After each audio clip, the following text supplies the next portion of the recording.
Swaraj news కి స్వాగతం. తెలుగు వెలుగు సాహితీ వేదిక జాతీయ స్వచ్ఛంద సేవ సంస్థ జాతీయ అధ్యక్షులు విశ్వకర్మ ముద్దుబిడ్డ డాక్టర్ అప్పినపల్లి భాస్కరాచారి చిత్ర నిర్మాతగా తీసిన సినిమా విధాత ఎక్కడ అన్యాయం జరిగితే అక్కడ పలు పోరాటాల రూపంలో విధాత అడుగు పెడతాడు. తప్పు చేసిన వారిని శిక్షిస్తాడు. పేదవారి పక్షాన బలహీన వర్గాల పక్షాన్ని నిలబడతాడు. అలాంటి గొప్ప సినిమా విధాత అని హుస్నాబాద్ మున్సిపల్ చైర్మన్ దండి లక్ష్మీ కుమరయ్య అన్నారు. ఈ కార్యక్రమంలో municipal vice chairman Chittari Padma Ravinder, single window మాజీ చైర్మన్ బొల్శెట్టి శివయ్య, కౌన్సిలర్ వాల సుప్రజ, గాదపక రవీందర్, స్ఫూర్తి స్వచ్ఛంద సంస్థ అధ్యక్షులు పందిల శంకర్, తెలుగు వెలుగు సాహితీ వేదిక అధ్యక్షులు పోలోజు రాజకుమార్, బహుముఖ కళాకారులు నాదనముల రామారావు, గాయకులు చిట్టి దేవేందర్ రెడ్డి, రచయిత వేముల తిరుపతి రెడ్డి తదితరులు పాల్గొన్నారు. నమస్కారాలు. వేదికను అలంకరించిన పెద్దలకి పేరు పేరు నక్షత్రండి. సమయం తక్కువ ఉంది. అందరికీ పేరు పేరున నమస్కారాలు తెలియజేస్తూ వేదిక ముందున్న సార్లకి, మేడమ్స్కి, మహిళా మండలికి అందరికీ నా యొక్క నమస్కారాలు. మొదటి రోజు మున్సిపల్ ఆఫీస్లో మేము వెళ్ళాలని నిర్ణయించుకున్నాము. 11:30 ఉండాలనుకున్నాము. అందుకే దయచేసి సమయం తక్కువ ఉన్నందున నేను సార్ వాళ్ళని రిక్వెస్ట్ చేయడం జరిగింది.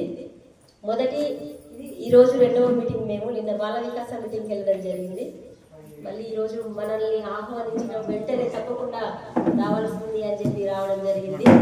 సార్ వారు రామారావు సారు చాలా చక్కనైన గానము, మేడం కూడా చక్కగా వారి పాటలు బాగుంటాయి. ఇదివరకు చాలా కార్యక్రమాల్లో చూడడం జరిగింది. మానవత్వమా నీ చిరునామా ఎక్కడ, ఇది అసలు ఆ పదాలలోనే నా బాడీలో ఉన్న పార్ట్స్ అన్ని కదలిక అనేది జరిగింది. ఆ విషయాన్ని వినగానే, అంటే మానవత్వం అనేది మర్చిపోయిన తరుణం ఇది. అది ఒక్కసారి సార్ వాళ్ళు మళ్ళీ గుర్తిస్తున్నారు. మీ అనుభవంలో మేము చిన్నవాళ్ళము అయినప్పటికీ మీ ద్వారా నేర్చుకునే క్రమం మాకు వస్తుంది. ఎప్పుడు నిరంతర ప్రక్రియ నేర్చుకునేది, అది ఎవరైనా సరే. ఈ కార్యక్రమానికి మమ్మల్ని ఆహ్వానించి ఈ పదాలకు సంబంధించి, ఆ మీనింగ్కి సంబంధించి తప్పకుండా చిన్న పౌరుల నుంచి వృద్ధాప్యం వరకు కూడా ఇది అవసరమైన మీనింగ్. చక్కని ఆలోచన చేశారు సార్. షార్ట్ ఫిల్మ్ అయినా కానీ విషయం చాలా చక్కనైన విషయము ప్రజల్లోకి వెళ్ళాల్సిన అవసరం ఉంది. మానవత్వం మర్చిపోవడం జరిగింది. ఒక కుటుంబంలోనే తల్లి, చెల్లి, అన్న, తమ్ముడు అనే భేదభావాలు చాలా ఎక్కువై కుటుంబాలలో చాలా సమస్యలు ఎదుర్కొంటున్నాం. అది మనకందరికీ తెలుసు. డబ్బు పెరిగింది, ప్రేమానురాగాలు తగ్గిపోయాయి. అది పిల్లలలో కూడా మనస్తత్వాలు చాలా మార్పడం జరిగింది. విద్యార్థులలోనే తేడాలు జరుగుతున్నాయి. ఈ అంశాల పట్ల ప్రతి స్కూల్లో ఈ విషయాన్ని కొత్త అప్పుడప్పుడు షార్ట్ ఫిల్మ్ అనేది చూపిస్తే కనుక చిన్న వయసులోనే వారికి కొంత అనుభవాన్ని పెంచే విధంగా, ఆలోచన విధానాన్ని పెంచే విధంగా ఉంటుంది.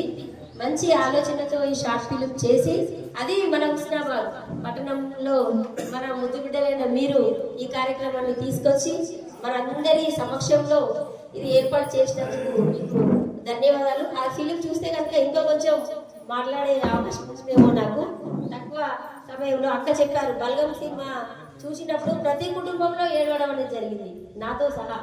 బల్గం అంటే ఏంది, అసలు కుటుంబం అంటే ఏంది, అంతకుముందు బల్గం ఎట్లుండేది, ఇప్పుడు ఎట్లుంది అనేది, ఆ బల్గం సినిమా ఎలా ఉందో ఇప్పుడు ఈ షార్ట్ ఫిల్మ్లో కూడా ప్రతి కుటుంబంలో వయసుల వారీగా ఉందేమో నేను అనుకుంటున్నా. తప్పకుండా ఈ ప్రయత్నం ఇది చాలా చక్కనైన ప్రయత్నం. ఇలాంటి ప్రయత్నాలు చేస్తే కనుక సమాజంలో చక్కనైన మార్పు జరిగే అవకాశం ఉంటుందని తెలియజేస్తూ ఈ అవకాశం ఇచ్చిన పెద్దలకి ధన్యవాదాలు. ఏమన్నా తప్పుగా మాట్లాడితే క్షమించవలసిందిగా కోరుచున్నాను.